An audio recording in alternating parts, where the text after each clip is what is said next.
Nou ons het die laaste paar weke gepraat oor brood en hoe die simbool van brood gebruik is in die Bybel. En hoe die Israeliete toe hulle uit Egipte uittrek, het die Here vir hulle gesê, maak ongesuurde brood. Betekenis daarvan is dat daar niks van die ouwe in die nuwe inkom. Niks van gister moet in vandag inkom. Anders dan mis ons vandag. Ons mis dan hierdie gawe van vandag. Ons mis baie keer die gawe van God se teenwoordigheid. As ons te veel van gister in vandag wil inbring. En dit vernietig verhoudings. As ons gister in vandag inbring. Ons moet gister agterlaat. En toe die Here begin met Moses by die brandende bos, toe sê hy vir hom, en ek het alweer my polkatouse aan, toe sê hy vir hom, trek uit jou skoene. Hoekom? Want ek begin 'n nuwe pad met jou loop, Moses, en die pad wat jy tot nou toe geloop het is in die verlede. As jy te veel aan daai pad vashou, as jy te veel vashou aan jou journey tot op hierdie punt toe, gaan jy mis wat die Here nou mee besig is. Daarom het hy ongesuurde brode vir hulle as 'n simbool gegee, om te sê niks van gister. Die ou deeg moet in vandag se deeg inkom. En toe stap hulle nou hier deur die woestyn, en elke oggend was daar manna, wat soos brood was. En ons weet dat elke dag getrou was die manna daar, maar hulle kon niks van vandag se manna spaar vir môre nie. Want die Here wou vir hulle leer, moenie oor môre bekommerd wees nie. Jesus het dit gesê, Salomo het dit gesê, moenie oor môre bekommerd wees nie, want môre sal vir homself sorg. Môre wanneer môre vandag is, dan is die Here weer daar, soos hy nou daar is. So ek kan nou vir jou sê, alles waaroor jy worry, alles wat vir jou slapelose nagte gee, alles wat vir jou maag sulke snaakse draaie gee, alles waarvoor jy bang is, lê in môre wat nog nie bestaan. Daarom sê hy, moenie bang wees. Want dit waarvoor jy bang is bestaan. Ons het ook gesê dat die tog van Egipte af na die beloofde land toe was 'n kort, relatief tot die 40 jaar wat dit hulle op die ouend gevat het, was 'n kort reis. En die Here het hulle reguit gevat van Egipte af na die beloofde land. En toe gebeur daar hierdie ding waaroor ons nou gaan lees in Numeri 13.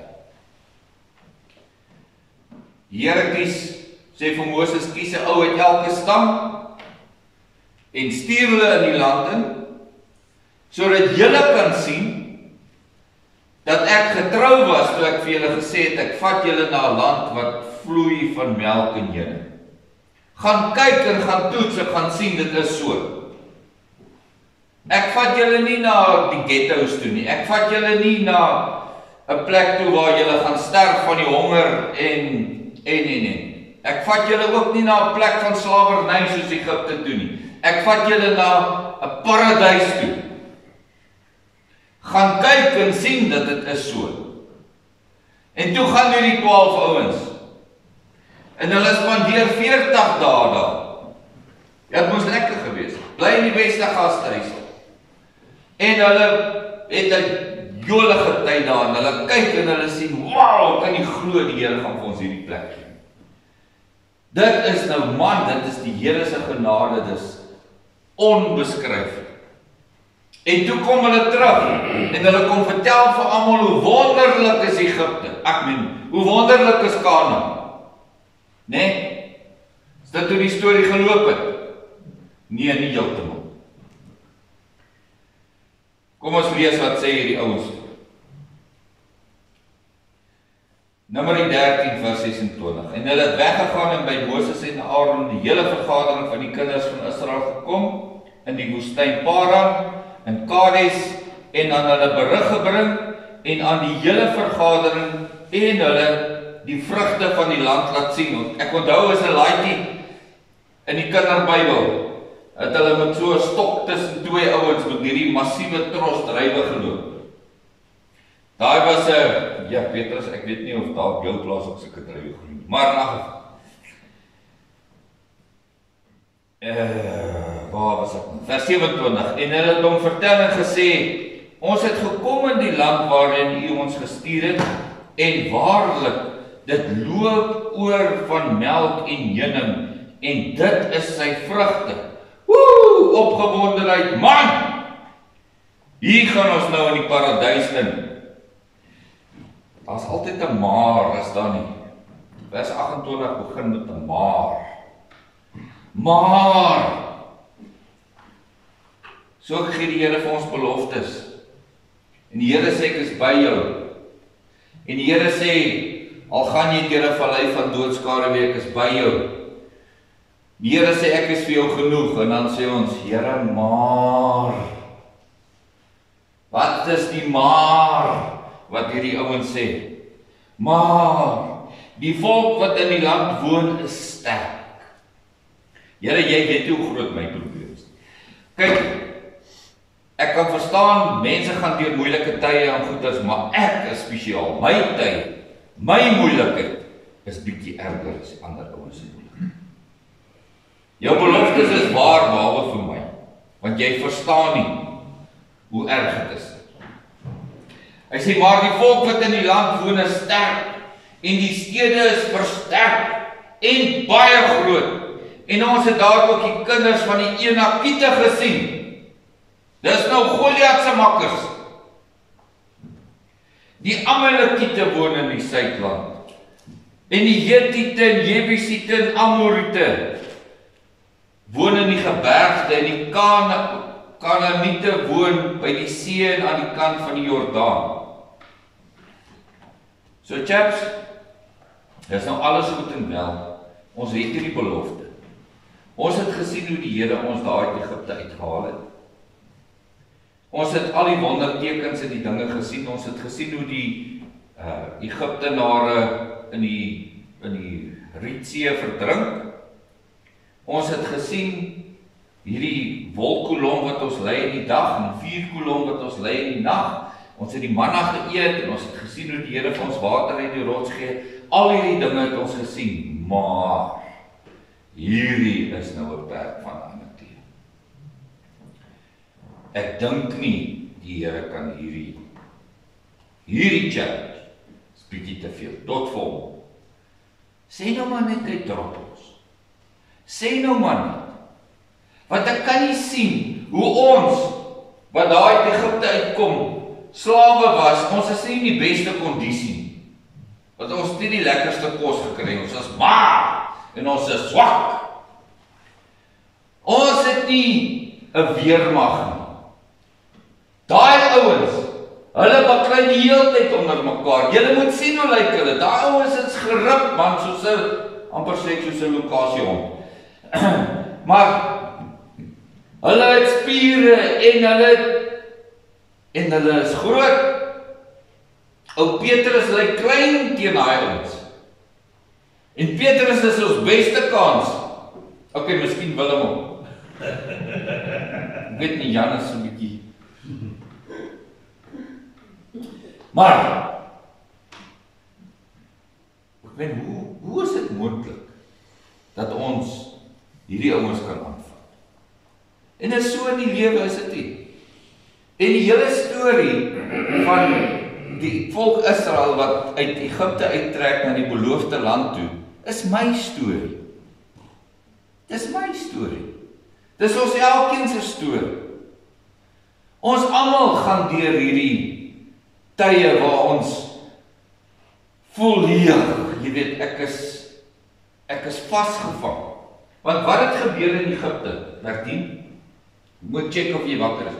Jy moet so nou en dan Bertie, gooi die camera daarna Bertien toe op. Ok. In Egipte het hulle geleer, omstandighede heers oor my. En dit wat buite my gebeur, bepaal wat binne in my gebeur. So as dit sleg gaan buite, gaan dit sleg hier binne.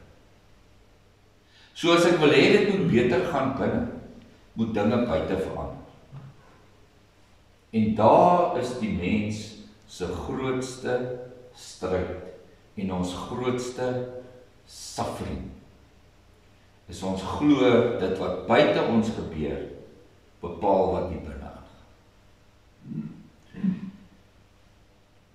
En daarom is ouens soos Habakuk en Dawid en almal wat sê, jy weet, al sou dit en dit nie gebeur nie, al sou al die, nogtans sal ek in die Here juwel.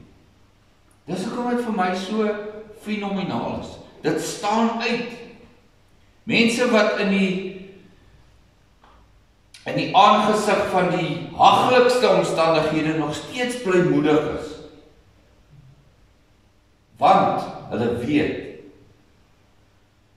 dit wat hier binne aangaan, het ek beheer oor. Dit wat daar buite aangaan, het ek geen beheer. En tog probeer ons die hele tyd dinge buite ons verander en beïnvloed, sodat dit inpas in my prentjie en ek binne kan beter vind.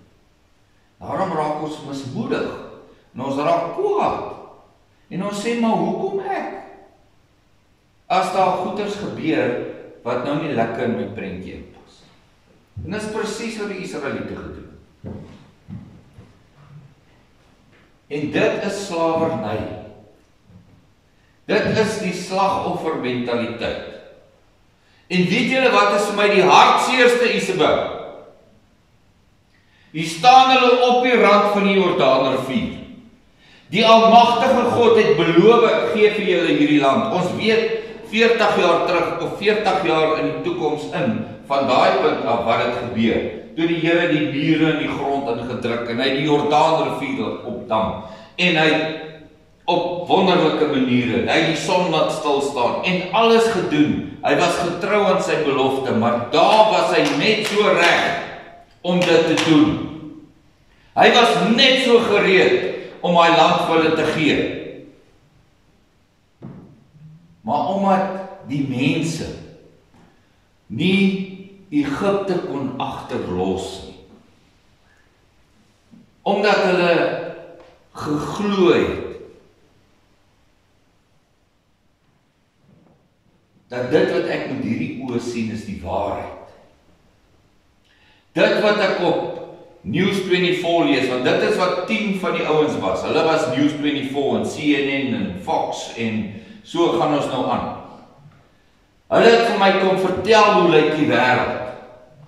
En ek het hulle geglo. En ek het my eie ervarings van hoe dit was in Egipte. Van hoe omstandighede my gerol het. En ek het Benny se voorbeeld van waar omstandighede hom gerol het.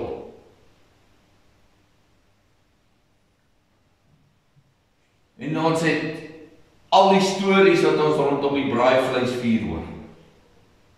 En al die stories van wanneer ons by plekke by mekaar kom, elke ou wat vertel hoe sleg dit is en jy hierdie een gehoor en op die ou end staan ons op die rand van die Jordaanrivier. En ons sê vir die Here, ek kan nie. Ek gaan eerder terug na dit wat ek ken. Ek gaan, en weet jy, incredible, as jy nou gaan lees in Numeri 14, toe sê hulle vir mekaar, chaps, ons moet nou 'n leier vir ons kies, ons moet nou van Moses ontslaa raak, want hierdie ou hy is absoluut die kluts kwyt. Kom ons kies nou vir ons 'n nuwe leier, sodat ons kan teruggaan Egipte toe.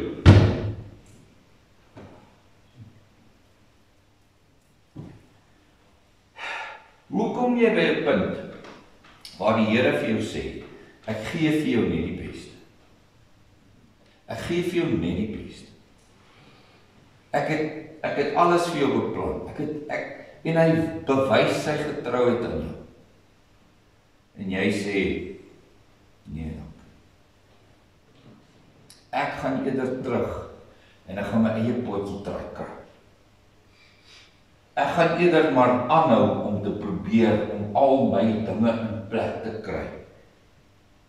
Ek gaan eerder maar beheer van my lewe hou en teruggaan na slawerny en na slagofferskap toe, as wat ek die Here vertrou. En weet julle nie, jy moet by hierdie punt kom waar jy sê, Here, nie my wil nie, maar U wil geskied. Nie my wil nie, maar U wil. En daar was Caleb en Joshua, en hulle sê, nee, kerels, luister asseblief. Kom ons wees nou net vir 'n oomblik. Stop nou net. Kyk nou net wat het gebeur tot hier. Die Here het beloof en dit het gebeur. Hy het gesê ek haal julle uit hierdie en dit gebeur. En hy het gesê ek gaan julle deur hierdie woestyn vat en dit het gebeur. En hy het beloof ons gaan hierdie land inneem. Dit sal gebeur. En hulle kies toe die ander ouens. Toe sê die Here, okay, nou gaan ek oorbegin. Gaan hierdie ouens uitwis, Moses, ek gaan jou en Caleb en Joshua vat, en ek gaan met julle 'n nuwe volk begin, en julle sal hierdie land inneem. Toe gaan Moses toe sê, Here, wag, stop, weet hierdie ouens is weerbarstig, ek weet hulle is hardkoppig, maar dink nou net, almal gaan sê, U is nie getrou nie. En toe sê die Here, okay, vir elke dag wat hulle in Kanaan was, gaan hulle 'n jaar in die woestyn spandeer. So, wie het die 40 jaar oor hulle gebring? Was dit die Here gewees? Nee, dit was hulle self. Ons bring ons eie suffering oor ons.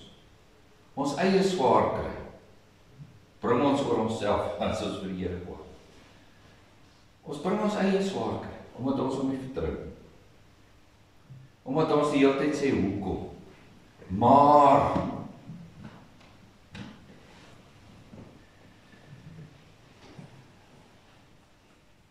die journey, die reis van die Israeliete, is ons elkeen se reis.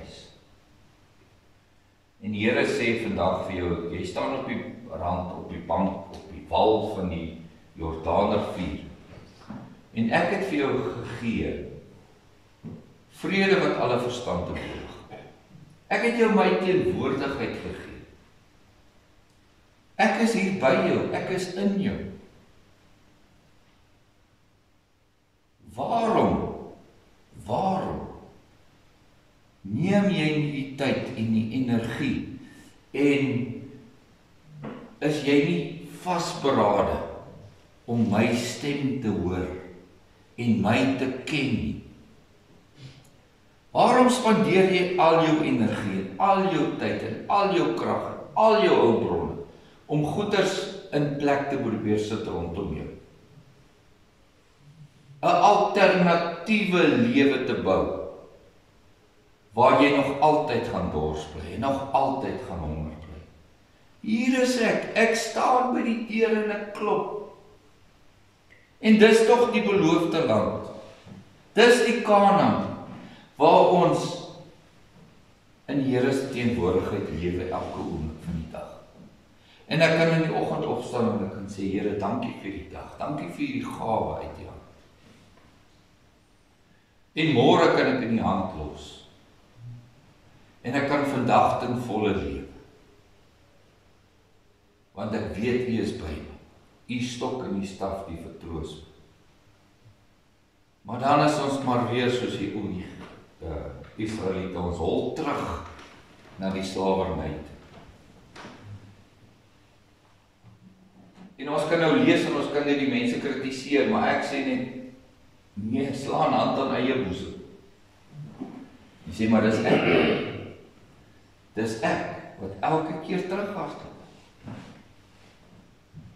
Ons moet ergens maak om die Here te soek. Ons moet ergens maak om in die Here se teenwoordigheid te kom, om sy woord te hoor, om by hom uit te kom. Want ons gaan nou in Kersfees in. En hier gaan ek nou stop met hierdie gedagte.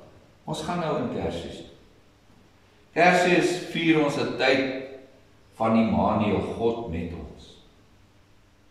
Hy het alles gedoen. Ons het dit nou gesing op. Hy wat eerste lief gehad. Die Here het ons eerste lief. Hy het eerste uitgereik. Hy het alles gedoen. Alles om by ons te wees. Om binne ons te wees. En dit is vir my so hartseer dat ons altyd 'n maar het. Ons altyd 'n maar ek het nie tyd nie. Maar ek het al soveel keer probeer en dit het nie gewerk. En dan kom ons op tot die slotsom, miskien is ek anders. Miskien is dit my net nie beskoring. Miskien is ek maar net nie goed genoeg nie. Miskien val ek buite die Here se wil. Miskien werk dit vir Lelet, maar nee, my situasie is anders. My situasie is uniek. My situasie is spesiaal. Nee, dis alles leuns. Alles leuns. Die Here beloof vrede wat alle verstand te boven. Die Here beloof, ek is by jou. Die Here sê my genade is vir jou genoeg. Maar soos die Israeliete wil ons tekens in die wonders sien, né? Ons wil, ja, vir my interessant hoe mense altyd sê, ek sal glo as ek die tekens en die wonders en die goeders sien. Daar is geen groter wonderwerk as sy teenwoordigheid by jou. As sy teenwoordigheid binne in jou. En moenie opgee. Soek dit. Soek allereerst die koninkryk. Wat is die koninkryk? Dis God by ons. Lukas 17 vers 21 is vir my een van die mees fenomenale skrifgedeeltes in die Bybel. Waar hy sê, julle soek die koninkryk daar, en julle soek die koninkryk daar. Hier spring een op en sê, hier is die koninkryk van God. Hy sê, die koninkryk van God is binne jou. Jy hoef dit nie verder as dit te gaan soek. So my gebed vir elkeen van ons is dat ons daai Jordaanrivier sal deurgaan. En ja, daar's baie stemme. So is die stemme van die 10 by die 12 wat vir jou sê, jong, daar's 'n diagnose, daar's my ervarings, daar's wat al die experts sê, daar is ander mense se ervarings, so, ek kan nie nou lewe nie, ek kan nie in oorvloed lewe nie, ek moet bang wees, ek moet bekommerd wees, ek moet, so asof ons dink om bang en bekommerd te wees, gaan iets verander in die wêreld. Dis 'n ander groot leuen wat ons verstand vir ons vertel. Die dag as jy op wil worry, dan gaan die goed gebeur of jy bang is. Regtig, dis so. Gaan kyk maar. So ons glo deur te worry, doen ons iets aan die probleem. Hulle sê mos dis soos om in een van daai rocking chairs te sit. Dis worry, né? Gee jou iets om te doen, maar kry jy nergens. So moenie worry. Wees hier, want hy is hier. Wees dankbaar vir vandag. Lewe vandag vol. Laat toe dat hy ook deur jou werk. Want dit is nou 'n ander uitdaging waar ons moet kyk op ons taal. Om toe te laat dat die Here deur ons werk. En daar's baie stemme. Maar dank Vader, daar's ook 'n Joshua en 'n Caleb wat ons die hele tyd herinner. Maar die Here is getrou. En jy mag miskien dink jou probleem is massief, so groot soos die Anakiete. Dan sê die Here, ek het beloof. En as ek beloof, dan is dit so.